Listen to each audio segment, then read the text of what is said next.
Hello दोस्तों, सीमा लोग की चैनल में फिर से स्वागत करती हूँ आज के इस वीडियो में। तो आज के इस वीडियो में हम सुनाएंगे आप लोगों को भाई बहन का बहुत मार्मिक गीत है, जो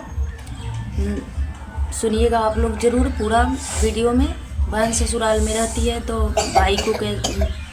भाई ला कैसे बहन रोती है और बोलती है। तो हम शुरू करते हैं इस गीत को, लेकिन इस वीडियो को और इस गीत को पूरा सुनिएगा और पूरा देखिएगा, तभी अच्छा लगेगा। तो हम शुरू करते हैं।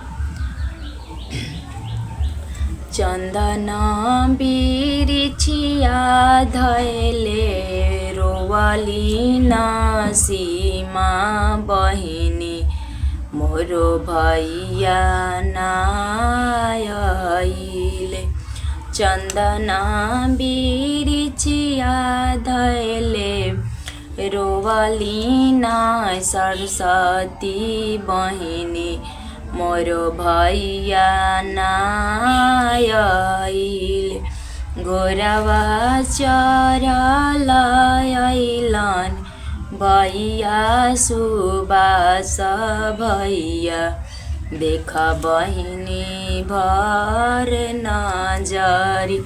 गोरवा चरलायलन भैया सुबास भैया देखा बहिनी भर नजरी।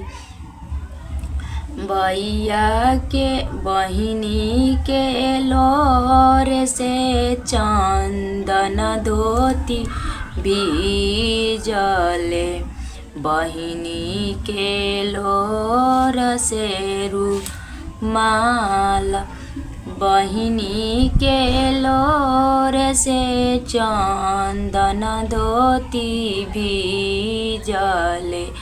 भैया का लोर से रुमाल माई के लोर से आंगन भीजी गईले हो।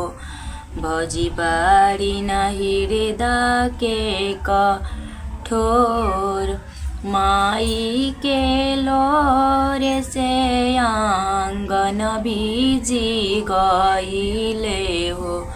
भौजी बाड़ी नहीं हृदा के कठोर। चंदना बिरिछिया धैले रोवाली नायरती बहिनी मोरो भैया नायले।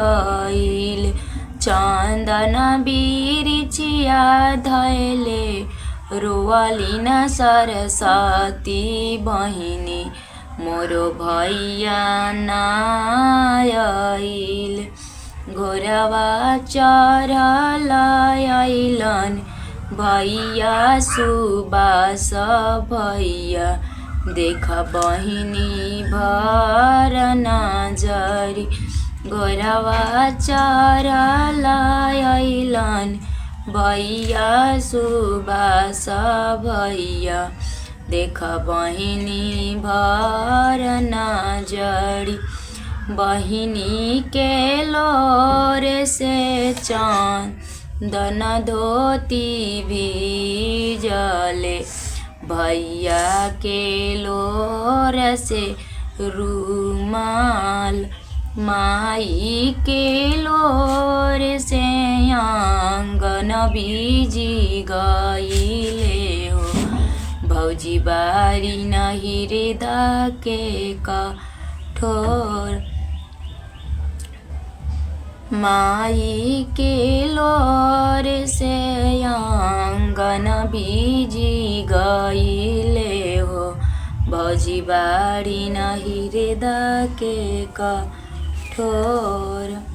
तो दोस्तों, यही एक छोटा सा गीत था जो आप लोगों के साथ शेयर किया है। यदि पसंद आए तो लाइक सब्सक्राइब शेयर कीजिएगा और कमेंट में एक प्यारा सा छोटा सा कमेंट जरूर कीजिएगा। फिर मिलते हैं अगले वीडियो में, तब तक के लिए बाय।